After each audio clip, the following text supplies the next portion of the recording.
زنا بہت بڑا جرم ہے۔ قرآن میں اللہ نے فرمایا یہ اپنی خواہش پوری کرنے کا بہت برا راستہ، اور کنواری لڑکی کا زنا کرنا بہت بڑا جرم، شادی شدہ کا تو اور بھی بڑا جرم، اور مرد کا زنا کرنا بھی بہت بڑا جرم، عورت کا زنا کرنا اس سے بھی بڑا جرم ہے۔ السلام علیکم میرے بھائیوں، کیا حال چال ہے؟ امید کرتا ہوں سب خیریت سے ہوں۔ میرے بھائیوں، زنا سے کیسے بچا جائے، اور اگر ہو جاتا ہے تو توبہ کیسے کی جائے، اس مسئلے کو جاننے کے لیے مفتی طارق مسعود صاحب کے اس بیان کو پورا سنیے گا۔ بیان پر جانے سے پہلے میرا یوٹیوب چینل سبسکرائب کر دیں اور بیل آئیکن کو دبا دیں کہ ہر آنے والا نیا بیان آپ تک پہنچ سکے۔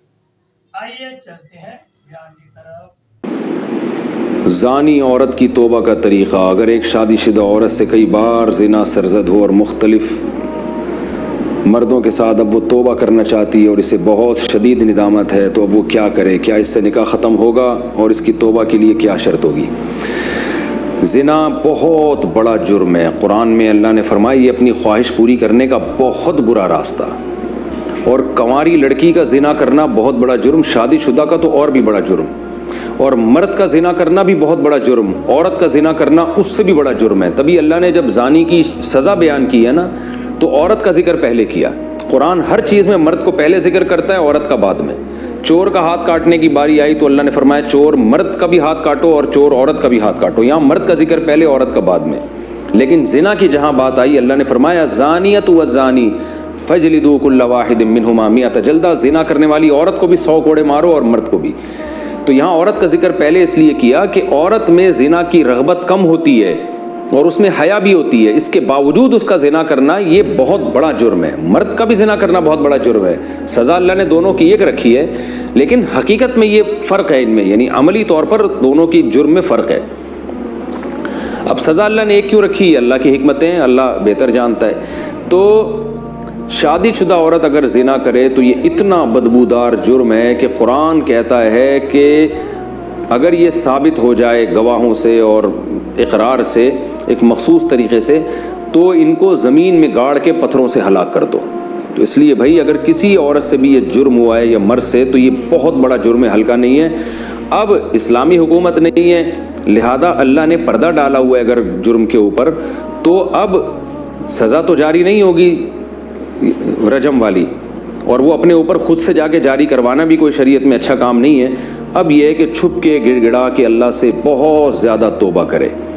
اللہ غفور الرحیم ہے، بڑے گناہوں کو معاف کر دیتا ہے، اور آئندہ کے لیے ولا تقربوا الزنا، قرآن کہتا ہے ایسے کام بھی مت کرو کہ زنا کی طرف تمہاری رغبت ہو۔ تو اس خاتون کو چاہیے کہ خوب گڑ گڑائے اللہ سے اور کچھ صدقہ خیرات بھی کرے، اور دوبارہ من تاب وآمن وعمل عملا صالحا، جیسے اللہ نے سورہ فرقان میں فرمایا جو توبہ کر لے گا اور اپنے عقیدے کو مضبوط کر لے گا اور آئندہ نیک اعمال اختیار کر لے گا، تو اللہ اس کے گناہوں کو معاف کر دے گا۔ تو ان کو چاہیے خوب اللہ سے توبہ کریں اور آئندہ کے لیے اپنی زندگی تبدیل کر دیں۔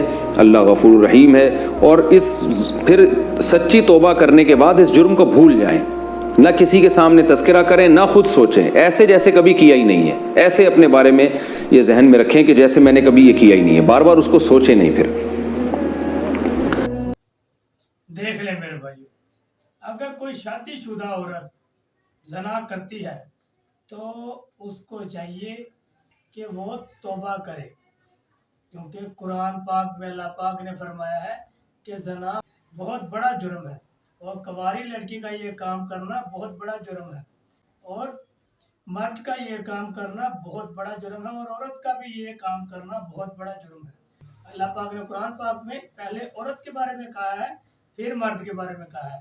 یہاں ہی جیسے کہ اللہ پاک نے جب بھی قرآن پاک میں کس طرح جب بھی فرمایا ہے تو پہلے مرد کا ذکر کیا ہے، پھر عورت کا کیا ہے۔ اگر کوئی شخص چوری کرتا ہے تو اس مرد کے بھی ہاتھ کاٹو اور عورت کے بھی ہاتھ کاٹو، اور جب یہ زنا کی بات آتی ہے تو اللہ پاک نے پہلے عورت کا کہا ہے کہ عورت کو بھی سزا دو، اور بعد میں کہا ہے مرد کو بھی سزا دو۔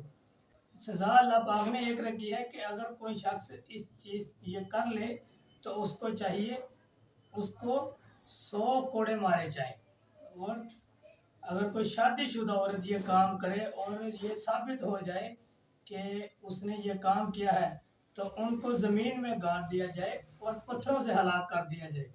اور اگر کسی بھی عورت یا مرد سے یہ کام ہو جائے